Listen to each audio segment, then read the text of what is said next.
ಪ್ರಚಲಿತ ರಾಜಕಾರಣದ ಬಗ್ಗೆ ಸವಿಸ್ತಾರವಾಗಿ ಚರ್ಚೆನ ನಾನು ಮಾಡಿದ್ದೇನೆ. ಮುಂಬರುವಂತಹ ಉಪಚುನಾವಣೆ ಇರ್ಬೋದು, ಹಿರಿಯೂರು ಮತ್ತು ಧಾರವಾಡ ಕ್ಷೇತ್ರದ ಉಪಚುನಾವಣೆ ಮತ್ತು 4 ಟೀಚರ್ಸ್ ಮತ್ತು ಗ್ರ್ಯಾಜುಯೇಟ್ ಕಾನ್ಸ್ಟಿಟ್ಯೂನ್ಸಿ ಚುನಾವಣೆಗಳು ಏನು ಬರ್ತಾ ಇದೆ, ವಿಧಾನ ಪರಿಷತ್ ಚುನಾವಣೆಗಳು, ಅದ್ರ ಬಗ್ಗೆನೂ ಕೂಡ ಚರ್ಚೆ ಮಾಡಿದ್ದೇನೆ. ಈಗಾಗಲೇ ಭಾರತೀಯ ಜನತಾ ಪಾರ್ಟಿ 3 ಕ್ಷೇತ್ರಗಳಲ್ಲಿ ನಮ್ಮ ಅಭ್ಯರ್ಥಿನೂ ಕೂಡ ಘೋಷಣೆ ಮಾಡಿದ್ದೇವೆ. ಅದಕ್ಕೆ JDS ಪಕ್ಷದ ಸಹಕಾರವನ್ನು ಕೂಡ ನಾನು ಕೇಳಿದ್ದೇನೆ. ಮತ್ತು ಇಂಥ ಭ್ರಷ್ಟ ಜನವಿರೋಧಿ ಕಾಂಗ್ರೆಸ್ ಸರ್ಕಾರವನ್ನು ಮುಂದಿನ ದಿನಗಳಲ್ಲಿ ಕಿತ್ತು ಒಗಿಬೇಕು ಅಂತ ಹೇಳಿದ್ರೆ BJP ಮತ್ತು JDS ಮಧ್ಯೆ ಇನ್ನೂ ಹೆಚ್ಚು ಸಮನ್ವಯತೆಯಿಂದ ಕೆಲಸ ಮಾಡಬೇಕು ಅನ್ನೋ ವಿಚಾರವನ್ನು ಕೂಡ ನಾನು ಚರ್ಚೆ ಮಾಡಿದ್ದೇನೆ. ಹಾಗಾಗಿ ತತ್ಕ್ಷಣ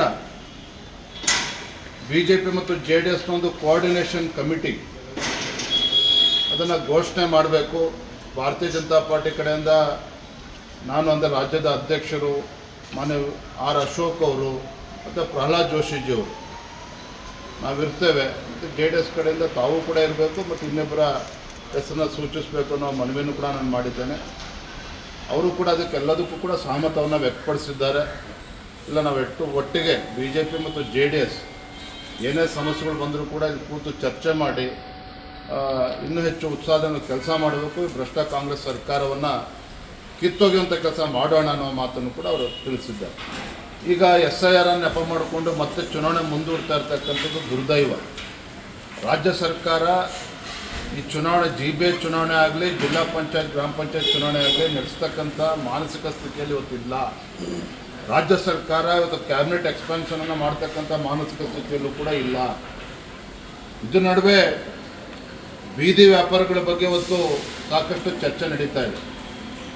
ರಾಜ್ಯ ಸರ್ಕಾರ ಮಾನ್ಯ ಮುಖ್ಯಮಂತ್ರಿಗಳ ಈ ತೀರ್ಮಾನವನ್ನು ನಾವು ಸ್ವಾಗತ ಮಾಡ್ತೇವೆ. ಆದರೆ ಇವತ್ತು ಬೀದಿ ವ್ಯಾಪಾರಿಗಳು ಆರ್ಥಿಕ ಶಕ್ತಿನ ತುಂಬೋದ್ರಲ್ಲಿ ಅವ್ರದ್ದು ಕೂಡ ಬಹಳ ದೊಡ್ಡ ಪಾತ್ರ ಇದೆ.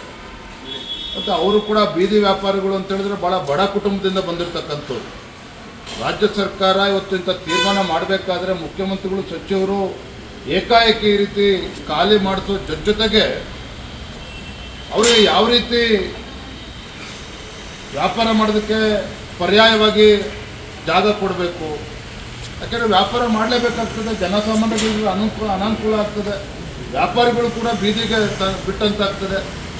ಹಾಗಾಗಿ ಮಾನ್ಯ ಮುಖ್ಯಮಂತ್ರಿಗಳಿಗೆ ತಮ್ಮ ಮುಖೇನ ನಾನು ವಿನಂತಿ ಮಾಡ್ತೇನೆ, ಬೀದಿ ವ್ಯಾಪಾರಿಗಳನ್ನು ಅಲ್ಲಿಂದ ತೆಗೆದಾಕಂಥದ್ದು ಎಷ್ಟು ಮುಖ್ಯನೋ ಬೀದಿ ವ್ಯಾಪಾರಿಗಳ ಹಿತಾಸಕ್ತಿಯನ್ನು ಕಾಪಾಡ್ತಕ್ಕಂಥ ಜವಾಬ್ದಾರಿನೂ ಕೂಡ ರಾಜ್ಯ ಸರ್ಕಾರದ ಮೇಲಿದೆ. ಅವರಿಗೆ ವ್ಯಾಪಾರ ಮಾಡೋದಕ್ಕೆ ಸೂಕ್ತ ಜಾಗವನ್ನು ಕಲ್ಪಿಸಿಕೊಟ್ಟು ಅದನ್ನು ಮುಂದುವರಿಸಬೇಕು ಅನ್ನುವ ಮಾತನ್ನೇ ಸಂದರ್ಭ ಹೇಳೋಕ್ಕೆ ಇಷ್ಟಪಡ್ತೇನೆ. CM ಕಡತ ವಿಲೇವಾರಿ ಮಾಡೋದಕ್ಕೆ 2 ಗಂಟೆಗಳ ಕಾಲ ಕೊಡ್ತಾರೆ. ಇದಾದ ಮಾಹಿತಿ ಪ್ರಕಾರ 80,000ಕ್ಕೂ ಹೆಚ್ಚು ಕಡತಗಳು ಹಾಗೆ ವಿಲೇವಾರಿ ಆಗದೆ ಉಳಿದಿದೆ ಅನ್ನೋದು. 80,000 ಕಡತಗಳು ವಿಲೇವಾರಿ ಆಗದೇನೆ ಹಾಗೆ ಇದೆ ಅಂತ ಹೇಳಿದ್ರೆ ರಾಜ್ಯದ ಆಡಳಿತ ಪರಿಸ್ಥಿತಿ ಏನಾಗಿದೆ ಅನ್ನೋದಕ್ಕೆ ಇದಕ್ಕೆ ಒಂದು ಹಿಡಿದಂಥ ಕೈಗನ್ನಡಿ ಇದೆ.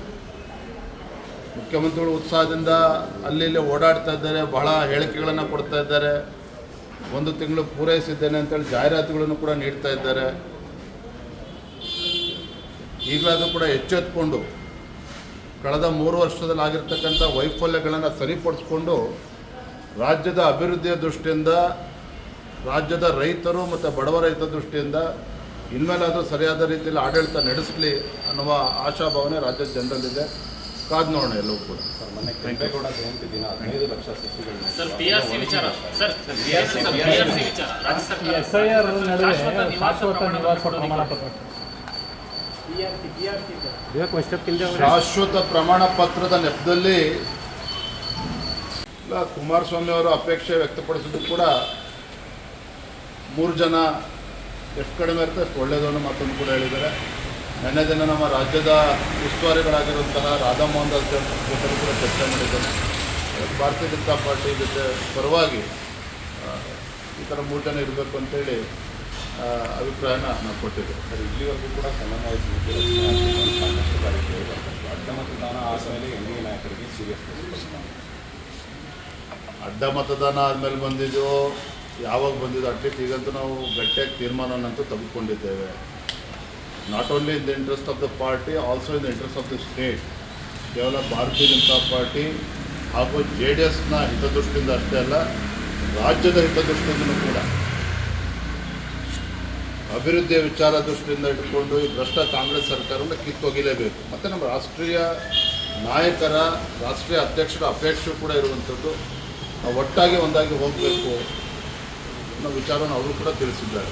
ಇದೆಲ್ಲ ಹಿನ್ನೆಲೆಯಲ್ಲಿ ಅವರನ್ನು ಭೇಟಿ ಮಾಡಿದ್ದೇನೆ, ಎಲ್ಲವೂ ಕೂಡ ಸಮಗ್ರವಾಗಿ ಚರ್ಚೆ ಮಾಡಿದ್ದೇವೆ. ಒಳ್ಳೆ ರೀತಿಯ ಚರ್ಚೆನೂ ಕೂಡ ಆಗಿದೆ.